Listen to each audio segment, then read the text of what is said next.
ومن يفعل ذلك ابتغاء مرضات الله فسوف نؤتيه أجرا عظيما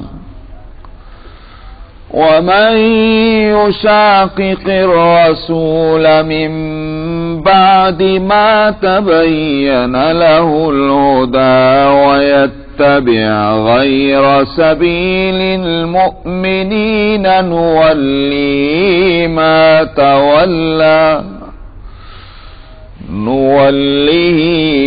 تولى ونصله جهنم وساءت مصيرا صدق اللہ العظیم. فرماتے ہیں کہ ہم نے آپ کی طرف کتاب کو حق کے ساتھ اتارا ہے تاکہ آپ لوگوں کے درمیان فیصلہ کریں اس علم کے ذریعے سے کہ جو یا اس روشنی کے ذریعے جو اللہ نے آپ کو دکھلا دی ہے، وہ بھی علم ہی کی روشنی ہے. اور وَلَا تَكُن لِّلْخَائِنِينَ خَصِيمًا، خیانت کرنے والوں کے طرفدار آپ نہ بنیں، حمایتی. بات یہ ہوئی تھی، واقعہ ایک پیش آیا، اور وہ یہ کہ بنو ابیرق ایک خاندان تھا مدینے میں، ان میں کا ایک شخص بشیر یا بشر، اس نے حضرت قتادہ صحابی انصاری، ان کے ہاں سے کچھ غلہ چوری کر لیا. اور جیسا ہوتا ہے کہ بھئی اچھے قسم کے کھانے پینے کی چیزیں اور لوگ مہمانوں کے واسطے روک کے رکھتے، تو ایسے ہی انہوں نے بھی کچھ بہترین قسم کا آٹا اور کچھ اس طرح کی چیزیں جو اس زمانے میں بہت قیمتی سمجھی جاتی تھیں، سیدھا سادہ زمانہ، وہ سب روک کے گھر میں رکھا ہوا تھا کہ بھئی یہ کچھ مہمان آئے تو اس وقت پریشانی نہ ہو. یہ آٹے کے بورے اور چاول اور کیا کیا وہ چیز اور وہیں ہتھیار بھی تھا، وہ سب جو ہے وہ اس نے چوری کر لی. اب یہ کہلانے کو تو مسلمان ہے مگر اندر سے منافق ہے. تو یہ چوری ہو گئی. صبح کو جب معلوم ہوا کہ چوری ہو گئی، حضرت قتادہ کو اس کا علم ہوا گھر کے اندر سے، تو اب شور ہوا بھئی یہ کیسے ہو گیا، کس نے کیا؟ تو چوروں نے کیا کیا؟ چور نے کہ بھئی کہیں ایسا نہ ہو کہ میرے اوپر نام آ جائے. آپ کہتے ہیں نا کہ بھئی جو آدمی جرم کرتا ہے نا، وہ کہتے ہیں چور کی داڑھی میں تنکا، وہ وہی بات ہے. اس کو پریشانی ہو گئی، ایسا نہ ہو کہ ہمارا نام آ جائے. تو اس نے پہلے ہی ایک طرف تو حضرت رفاع کا نام لیا. حضرت رفاع خود ایک بزرگ صحابی ہیں انصاری. تو حضرت رفاع کا جو معلوم ہوا تو حضرت رفاع نے کہا کہ یہ کیسے، میرا نام کیسے آ گیا؟ انہوں نے تلوار سوچ لی کہ جب تک کہ اب حق اور جو ہے کھل کر سامنے نہ آئے میں تلوار اندر نہیں رکھوں گا. کھلنا چاہیے حق، کس نے یہ حرکت کی، میرا نام کیسے آ گیا؟ تو جب بنو عبیرق کو معلوم ہوا کہ حضرت رفاع جو ہیں یہ ٹیڑھی کھیر ہیں، ان سے نمٹنا مشکل ہو جائے گا، تو انہوں نے جا کر ان سے کہہ دیا کہ نہیں آپ کا نام کوئی نہیں لے رہا، آپ خاموش بیٹھیں. اور ایک یہودی کا نام پکڑا دیا کہ فلانے جو ہے اس یہودی نے یہ حرکت کی. مزید کیا کیا کہ وہ آٹا تھوڑا سا راستے میں بھی گرا دیا تاکہ یہ ہو جائے کہ بھئی ہاں قتادہ کے گھر سے چوری ہوئی تو یہودی کے گھر تک پہنچا دے کوئی آٹا، راستے میں تھوڑا تھوڑا ایسا نشان ڈالنے کو. یہ چالاکی بھی کی. تو ادھر بنو ابیرق نے دوسری یا تیسری چال یہ چلی، کیونکہ صبح لوگوں کو جو ہو رہا تھا وہ ان کی اپنی اسی حرکت کی وجہ سے کہ صاحب چہروں پہ ہوائیاں اڑی ہوئی ہیں، ہر ایک سے کنفرم کر رہے ہیں کیا بات ہو رہی کیا ہو رہی. کیوں؟ اس واسطے کہ وہ ماحول ایسا بن گیا تھا کہ چوری کا تو تصور ہی نہیں ہو سکتا. اب اس ماحول میں مدینے کے کسی نے چوری کی ہے تو ظاہر ہے کہ اس کی جان تو مصیبت میں ہے، کر تو لی اس نے چوری، تو اب اس واسطے ہر دفعہ ہر جگہ جہاں دو آدمی بات کر رہے ہوں یا پاس کھڑے ہوئے ہوں اس کو یہ خیال ہو کہ میرا ہی تو نہیں ذکر ہو رہا ہے، یہ پریشانی۔ اس واسطے ان کی اس یوں کہیے کہ حرکتوں کی وجہ سے لوگوں کو بھی شبہ ہونے لگا۔ بنو ابیرق جو ہیں کہیں انہی کا ہاتھ تو نہیں اس کے اندر ہے، ایک آدمی نے ممکن ہے کہہ بھی دیا ہوگا کہ بڑے شیطان لوگ ہیں، انہوں نے کیا ہوگا۔ تو یہ بنو ابیرق کے لوگ نبی کریم صلی اللہ علیہ وسلم کی خدمت میں حاضر ہوئے اور آ کر کہا یا رسول اللہ، یہ دیکھیے یہ جو ہے قتادہ اور رفاع، یہ ہمارے لوگ خاندان کے لوگوں کا نام لے رہے ہیں چوری کے اندر بغیر کسی ثبوت کے، کوئی ثبوت اور کوئی پروف ان کے پاس نہیں ہے، ہمارا نام لیتے ہیں۔ تو قتادہ جب حاضر ہوئے آپ کی خدمت میں تو آپ نے فرمایا ارے بھائی تم لوگ بغیر ثبوت کے کیوں ان کا نام لیتے ہو؟ یہ آپ نے اس طرح کہہ دیا۔ تو قتادہ نے بھی جا کر کے رفاع کو کہا کہ آپ ایسا فرماتے ہیں، تو انہوں نے کہا بھائی صبر کر لو، جو بھی ہے کچھ بھی نہیں بولنا ہے، مال گیا سو گیا، مگر اللہ کے رسول تو ناراض نہیں ہونے چاہیے۔ آپ نے جب فرما دیا تھا ٹھیک ہے خاموش بیٹھو، لیکن بہرحال یہ تو خاموش ہو گئے جن کا سامان گیا تھا، مگر مدینے میں تو خاں چل رہی ہے، تو وہ اس کا نام لے رہا ہے، وہ اس کا نام لے رہا ہے، وہ اس کا نام لے رہا ہے۔ تو نبی کریم صلی اللہ علیہ وسلم کے لیے یہ امکان ہو چلا تھا کہ آپ اس پروپیگنڈے کی وجہ سے آپ وہی بات فرما دیں جو لوگ جو کہہ رہے تھے، تاکہ اس پروپیگنڈے سے متاثر ہو کر رسول اللہ صلی اللہ علیہ وسلم بھی فیصلہ یہی فرما دیں کہ یہودی نے چوری کی، حالانکہ یہودی نے چوری نہیں کی تھی، وہ بے قصور تھا۔ تو آپ کا فیصلہ آنے سے پہلے جو ہے یہ آیت اتر گئی، جس سے آپ نے سمجھ لیا کہ میرے دماغ میں جو بات آ رہی تھی یا میں جو کچھ فیصلہ کر جاتا مجھے اس سے روک دیا گیا۔ تو اس میں جہاں تک نبی کریم صلی اللہ علیہ وسلم کا تعلق ہے، ان کا معاملہ تو یہ ہے کہ چاہے تو آپ کوئی بات فرما دیں یا عمل کر لیں اور اس کے بعد اللہ کی طرف سے حکم آئے یا اس سے پہلے ہی آ جائے۔ جیسے بدر کے قیدیوں کے بارے میں آپ نے جو فیصلہ فرما دیا وہ اللہ کے یہاں منظور نہیں تھا، پسند نہیں تھا، بعد میں وہی اتری کہ آپ نے گڑبڑ کر دی۔ یہاں کیا ہے، ابھی فیصلہ آپ نے نہیں فرمایا، پہلے ہی روک دیا گیا، ایسا مت کرنا، ٹھیک فیصلہ ہونا چاہیے۔ تو آپ کے ساتھ تو یہ مسئلہ ہے کہ وہاں سے چونکہ رشتہ ہے تو اصلاح ہو جاتی ہے، لیکن سوال تو یہ کہ جب یہ آیت اتاری گئی ہے، قرآن شریف کے اندر آیت اتری، تو پھر اس میں تو درس اور سبق سبھی کے لیے ہوگا۔ اگرچہ نبی کریم صلی اللہ علیہ وسلم کو تو خاص ہدایت دے دی گئی، مگر دوسرے لوگوں کے واسطے کیا ہدایت اس میں ہے؟ دوسرے لوگوں کے واسطے ہدایت اس سے یہ نکلتی ہے کہ فیصلہ کرنے میں پوری احتیاط برتنی چاہیے۔ یہ نہیں کہ کچھ پروپیگنڈا ہو رہا ہے، کچھ لوگ باتیں کہہ رہے ہیں تو فوراً جو ہے اس سے متاثر ہو کر کہ صاحب لوگ جو ہیں وہ ناراض ہو جائیں گے، بگڑ جائیں گے، اتنے لوگوں کے خلاف ہم کیسے بات کہیں، یہ نہیں، بلکہ یہ کہ جب تک پوری تصدیق نہ ہو جائے کسی معاملے کی اس وقت تک فیصلہ نہ ہونا چاہیے، چاہے کتنا بھی دن لگ جائے، چاہے کتنا بھی ٹائم لگ جائے۔ ایک تو ٹائم لگنا ہے وہ ہمارے ملکوں میں، آپ نے اخباروں میں پڑھا ہی ہوگا کہ صاحب لاکھوں مقدمات اور کیسز کورٹ کے اندر پڑے ہوئے فیصلے نہیں ہوتے۔ وہ اس واسطے نہیں ہوتے کہ حق اور باطل جو ہے وہ نہیں کھل رہا ہے، وہ تو اس لیے نہیں ہوتے کہ کام نہیں کرتے، کام چور ہیں، تو وہاں یہاں کام چوری کا مسئلہ نہیں ہے۔ تو یہ ہے کہ جب تک کہ حق کھل کر نہ آ جائے اور قاضی اور جج جو ہے اس کے سامنے مسئلہ دودھ کا دودھ اور پانی الگ نہ ہو جائے، جب تک فیصلہ نہ کرے وہ، یہ اس آیت سے بات نکلتی ہے۔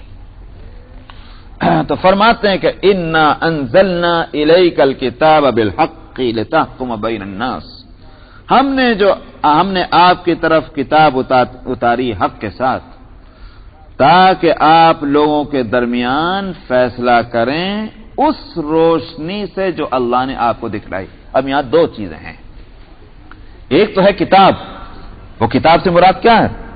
قرآن، ہم نے یہ کتاب حق کے ساتھ اتار دی۔ دوسری کیا چیز فرما رہے ہیں فیصلہ دینے کے لیے دوسرا ذریعہ اور سورس کیا بتا رہے ہیں؟ بما اراک اللہ، وہ چیز جو اللہ نے آپ کو دکھلا دی. وہ چیز کیا دکھلا دی اللہ نے؟ اس کے سوا اور کوئی صورت نہیں ہے کہ جس طرح سے کتاب اللہ ایک علم ہے، اسی طرح سے ایک اور چیز بھی ہے جس کو علم کہا جائے گا، اور وہ ہے پیغمبر کا علم، صلاحیت علمی، جس کو قرآن حکیم میں الحکمہ کہا گیا. اور اسی چیز کو امت نے حدیث کہا.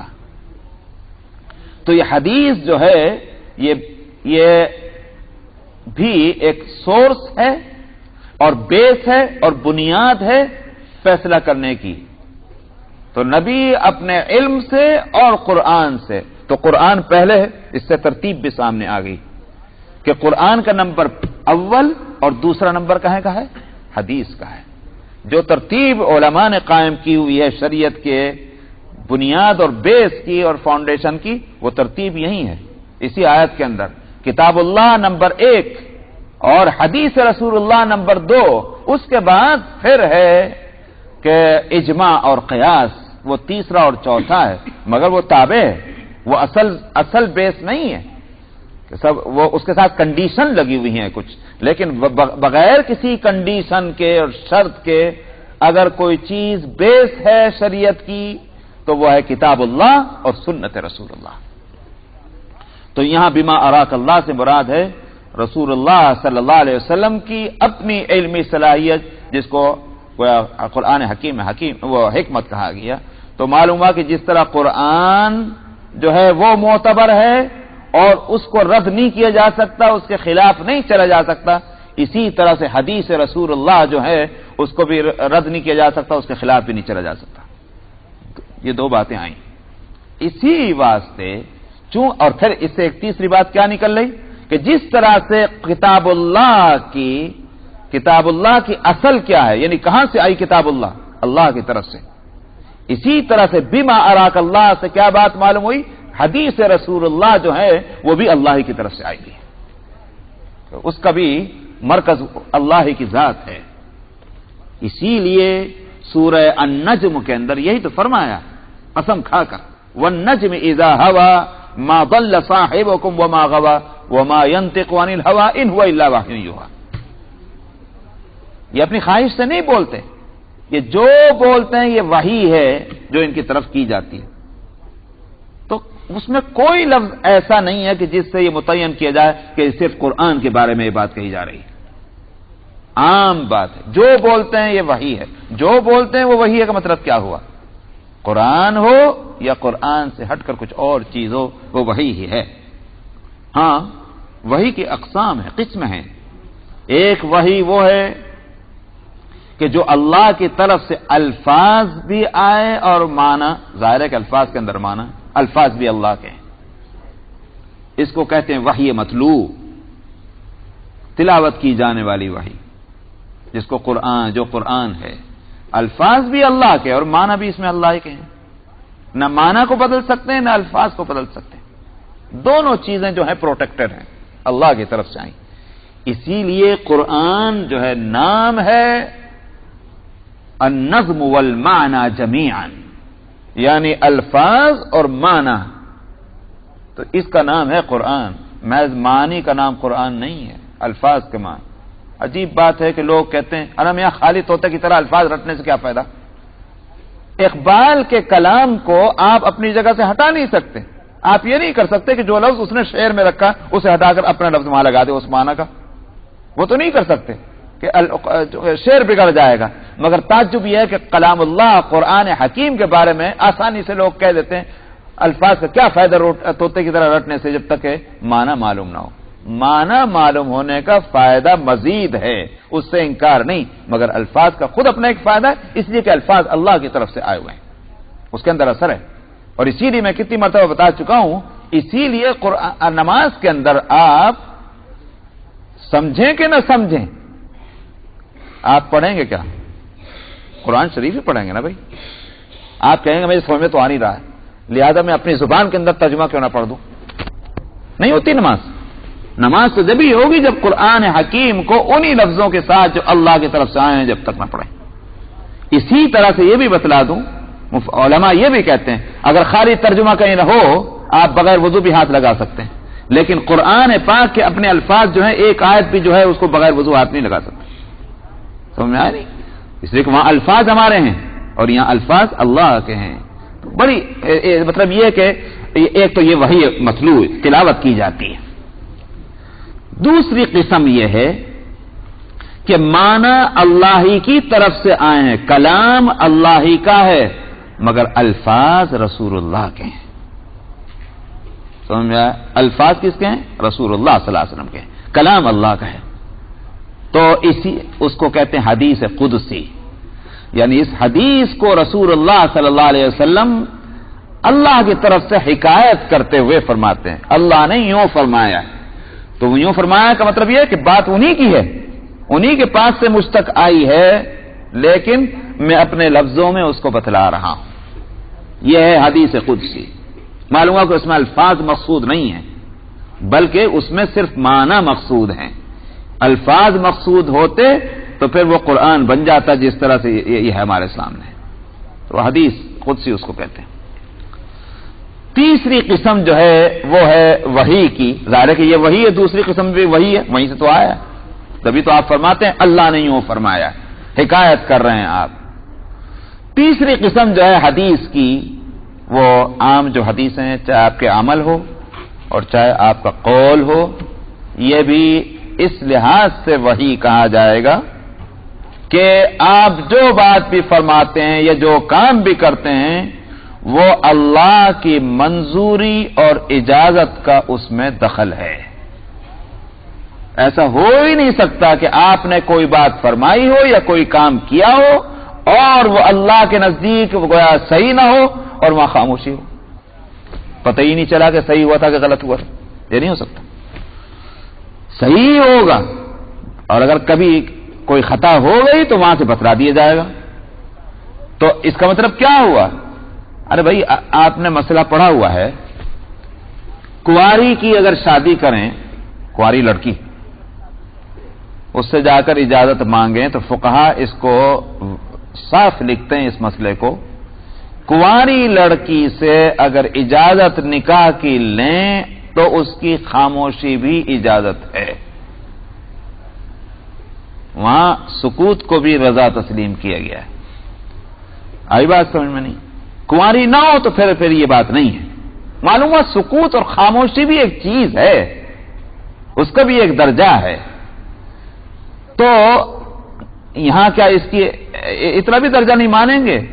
رسول اللہ صلی اللہ علیہ وسلم جو ریپریزنٹیٹیو ہیں اللہ کی مرضیات کے تعلق سے، اللہ کی مخلوق کے طرف، تو وہاں کوئی بات گڑبڑ ہو جائے اور اللہ میں کیا خاموشی ہو، یہ تو عجیب بات، یہ تو ہو ہی نہیں سکتا. اس لیے وہ آپ کا فرمانا اور آپ کا کرنا یہ بھی جو ہے ہر صورت میں وحی بن جاتا ہے. آپ کے دل میں پہلے سے ڈال دی گئی بات یا نہیں ڈالی گئی، شروع سے وحی رہی ہو یا ایٹ دی اینڈ بطور انجام کے جو وحی بن جائے، مجازن کہیے یا حقیقتاً کہیے، لیکن یہ بھی وحی ہے.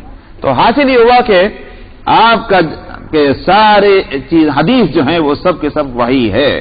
اور اس سے بھی یہاں فرماتے بیما اراک اللہ، اللہ نے اپنی طرف نسبت کی جو اللہ نے تم کو دکھلایا. اسی واسطے کیا ہوا کہ ایک شخص نے حضرت عمر رضی اللہ عنہ کو خلافت کے زمانے میں ان کے پاس ایک کیس تھا، تو اس نے کہا، مسلمان تھے وہ بھی، اس نے کہا کہ امیر المومنین فاحکم بما اراک اللہ، اللہ نے جو آپ کو دکھلا دیا ہے اس کی روشنی میں آپ ہم کو فیصلہ فرما دیجیے. ہم ہوتے تو ہم بہت ہی خوش ہو جاتے، اوہو ہمارا درجہ کتنا بڑھا دیا، سمجھ میں آیا. لیکن وہ تو حضرت عمر تھے، تو وہاں تو واقعی ان کو فاروق کہا اس لیے گیا کہ باطل کسی رنگ میں بھی پاس کو نہ پھٹکنے پائے. یہ تھی بات. حضرت عمر نے کہا کہ تیری عقل ماری گئی، یہ مقام تو رسول اللہ صلی اللہ علیہ وسلم کا تھا، بما اراک اللہ. یہ مقام تو کسی کو بھی حاصل نہیں ہے کہ اللہ کی طرف سے براہ راست اس کو علم ملے. وہاں رسول اللہ کو تھا. آپ کا کوئی فیصلہ جو ہے وہ غلط نہیں ہو سکتا تھا، ہو تو پھر فوراً وہاں سے پتہ چل جائے. ہم کو تو وہ مقام حاصل نہیں ہے. ہمارا فیصلہ جو ہوگا اس میں غلطی کا امکان ہے. اور اس کے صحیح ہونے کی کوئی صورت نہیں ہے. تو اس لیے تم دیکھیے اس لفظ کے کیا معنی اور مطلب سمجھ رہے ہیں، وہی جس کو میں نے یوں کہیے کہ تفصیل سے اب بتلایا ہے. تو ہم نے تو انہی کی باتیں سن کر سمجھا، لیکن ان کا کمال دیکھیے کہاں سے انہوں نے بما اراک اللہ کا یہ درجہ سمجھا ہوا تھا. تو یہ لفظ تو ایک ہے، لیکن حقیقت یہ ہے کہ بہت اہم یہ لفظ ہے قرآن حکیم کی اس آیت میں.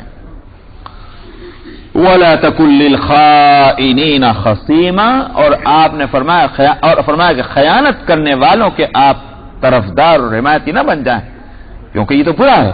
ہر آدمی اس کو برا سمجھتا ہے کہ کسی ظالم قصوروار مجرم کی حمایت کرنا.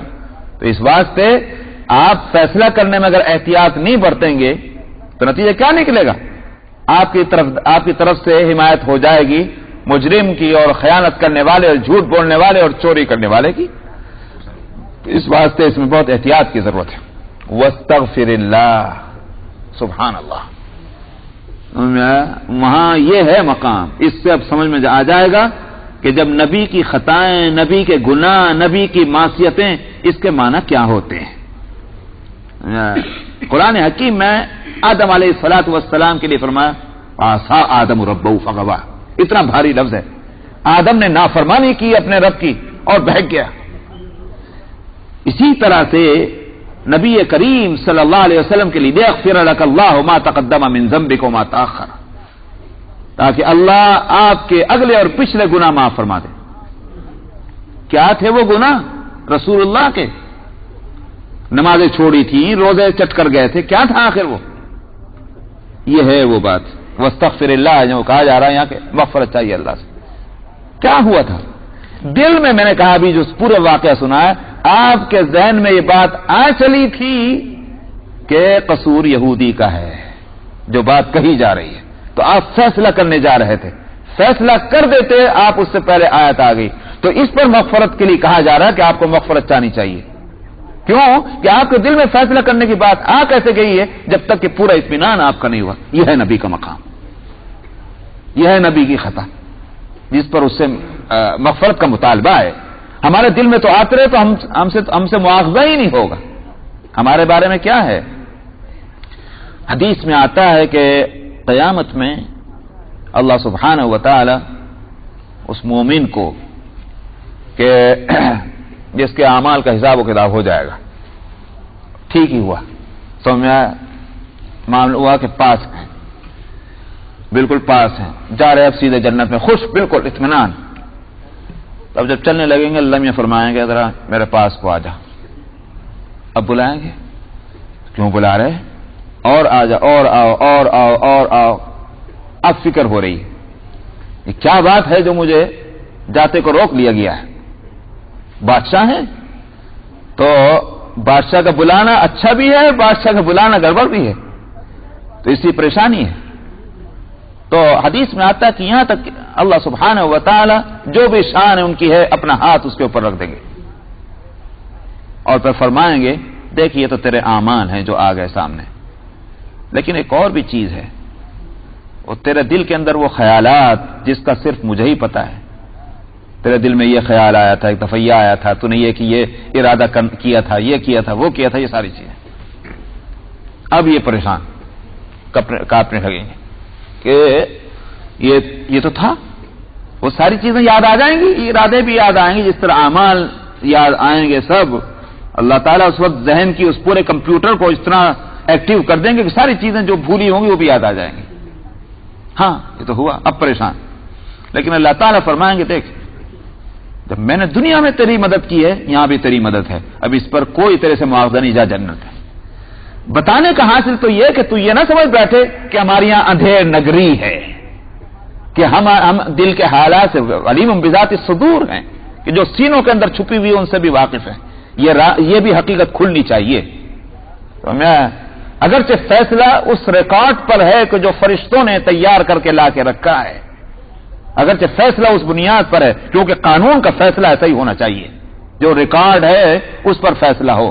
قاضی اپنے ذاتی علم پر فیصلہ نہیں کرے گا، جج جو ہے اپنے ذاتی نہیں، بلکہ یہ کہ ریکارڈ آنا چاہیے سامنے.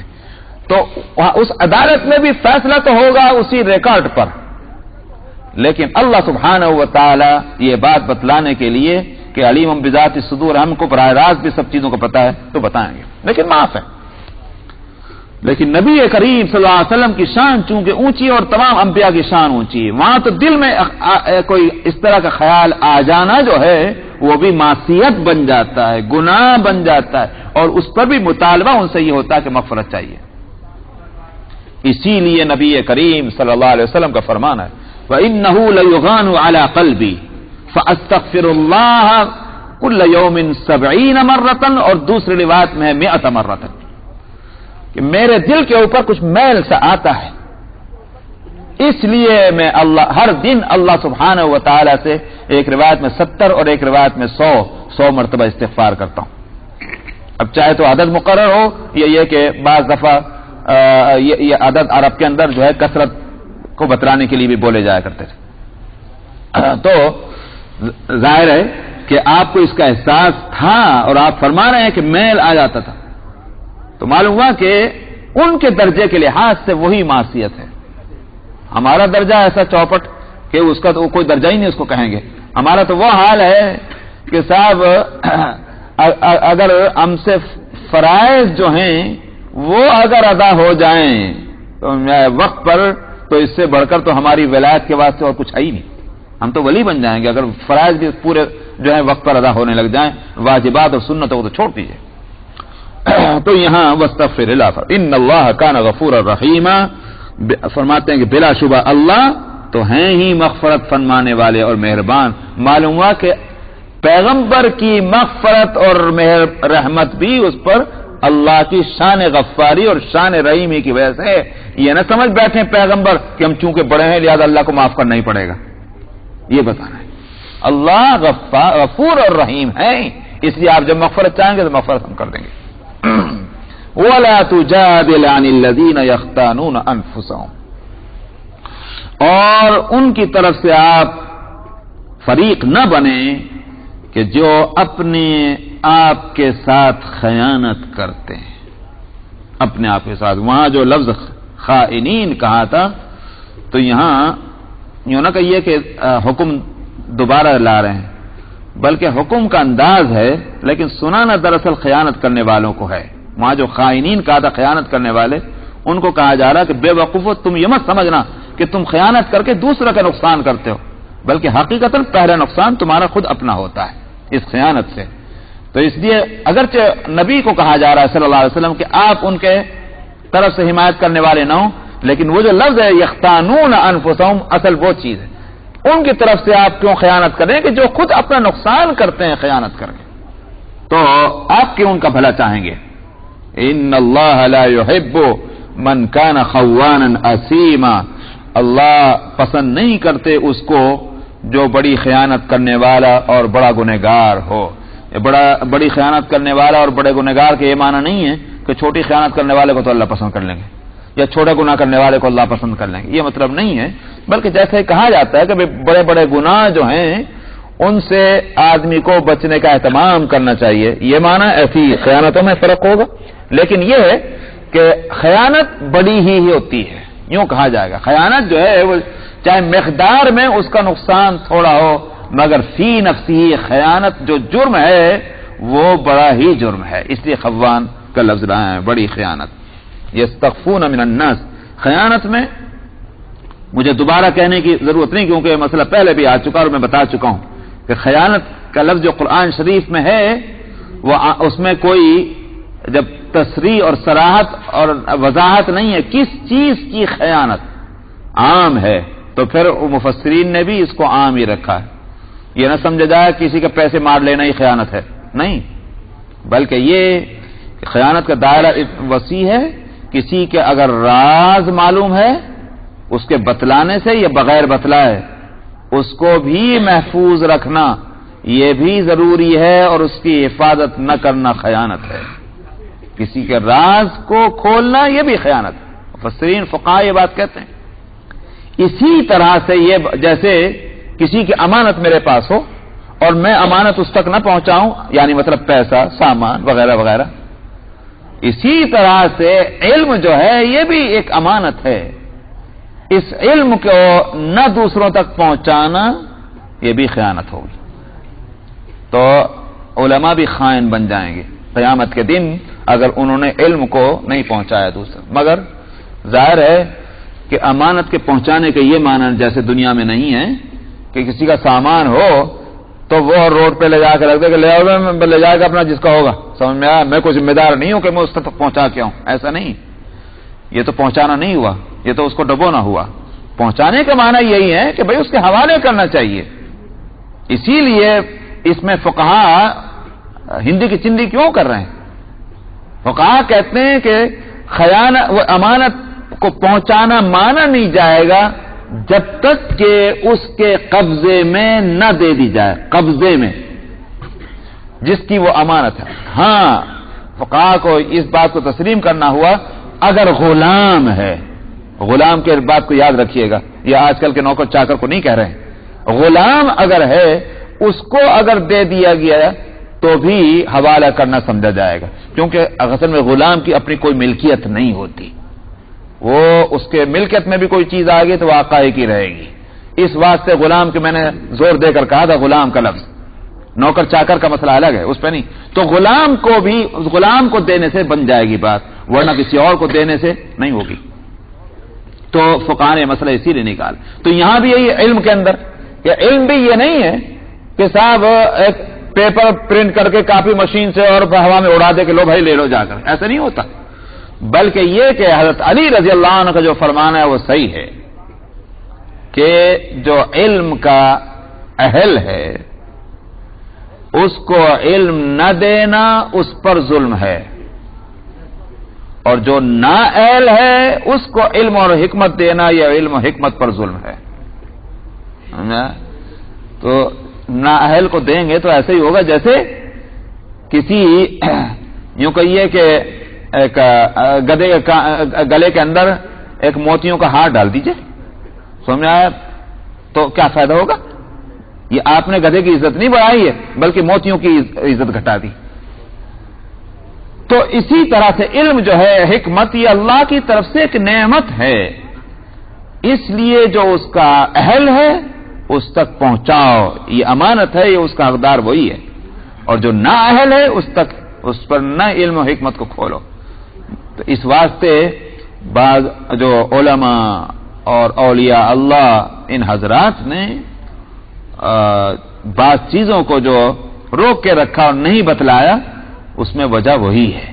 دیکھا کہ یہ سارے کے سارے نابالغ ہیں, ان کو بتلانے سے فائدہ کچھ نہیں ہوگا, سمجھ میں ہی نہیں آئے گا ان کے, تو نہیں بتلایا انہوں نے. تو یہ علم بھی ایک امانت ہے. یستخفون من الناس ولا یستخفون من اللہ, یہ لوگوں سے تو چھپانے کی کوشش کر رہے ہیں, اللہ سے نہیں چھپانا چاہتے. ولا یستخفون من اللہ, ان کو شرم نہیں آتی, لوگوں میں تو معزز بن کے رہنا چاہتے ہیں, اس واسطے بڑی کوشش ہو رہی ہے کہ ان کا راز کھل نہ جائے. لیکن اللہ میاں سے ان کو شرم آ رہی ہے کہ اللہ میاں کو بھی تو معلوم ہو گیا, اللہ کا تو معلوم ہے ہی کہ تم چور ہو, تو اللہ سے بھی تو شرم آنی چاہیے. یہ ہے بہت بڑی بات. اور اگر کسی میں یہ بات پیدا ہو جائے تو واقعہ یہ ہے کہ اس نے تو سارے گناہوں سے اپنا دامن بچا لیا ہے, کہ جس کو اللہ سے شرم آنے لگ جائے اس کا دامن تو پھر سارے گناہوں سے بچ گیا. اور جس کو اللہ سے نہ شرم آئے تو ظاہر بات ہے کہ پھر اس کے لیے دروازے کھلے ہوئے ہیں, وہ تو اتنی فکر کرے گا کہ بھئی لوگوں کو پتہ نہ چل جائے باقی ساری علم مغلم سب صحیح ہے, کیونکہ اتنی تو بات ہونی چاہیے. کیونکہ اب کرائٹیریا کیا بن گیا؟ کرائٹیریا یہ ہے کہ لوگوں کو معلوم نہیں ہونا چاہیے. تو برائی سے اس لیے نہیں بچنا ہے کہ وہ برائی ہے, بلکہ اس لیے بچنا ہے کہ لوگوں میں برا نہ بن جاؤں. برائی سے تو وہی شخص بچے گا حقیقتاً کہ جس کو اللہ سے شرم آتی ہو. حضرت عثمان رضی اللہ عنہ کے جو فضائل و مناقب ہیں اس کے اندر یہ بات جو ہے کہ اشدهم حیاء عثمان, یہ جو بات ہے کہ ان میں سب سے زیادہ حیا کرنے والے حضرت عثمان رضی اللہ عنہ, کہ جن کو اللہ سے حیا آتی تھی کہ تنہائی کے اندر بھی اپنے بدن کو کہ کھولنے کو تیار نہیں ہوتے تھے. اللہ سے شرم آتی ہے, اللہ سے شرم آتی. تو جن کے یہ عالم ہو کہ جس کی شریعت نے اجازت دی ہے تو اس میں بھی وہ یہ دیکھ رہے ہیں کہ صاحب میں کس طرح سے ہو جاؤں, کس طرح ہو جاؤں, مجھے تو اللہ سے شرم آتی. یہ بہت بڑی بات ہے.